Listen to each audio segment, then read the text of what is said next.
مع سيراميكا مش عارف يكسبها، بيلعب مع طلائع الجيش مش عارف يكسبها. هو ده الفاجر نفسه اللي بيتريق عليا لما كنت بلعب باتشوكا وخسرت نص نهائي قاري بضربتين جزاء. لو كنت جبت واحدة منهم كنت طلعت نهائي ولعبت ريال مدريد وخدت كاس و4 مليون دولار وميدالية فضية في أسوأ الحالات.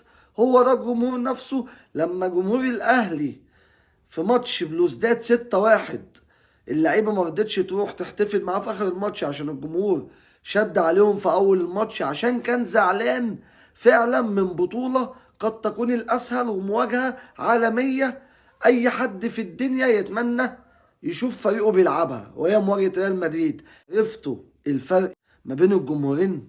تصبحوا على خير يا بتوع مركز شباب أفريقيا يا اللي مش فالحين في أي حاجة، يا جمهور الصفوة في مصر. سلام.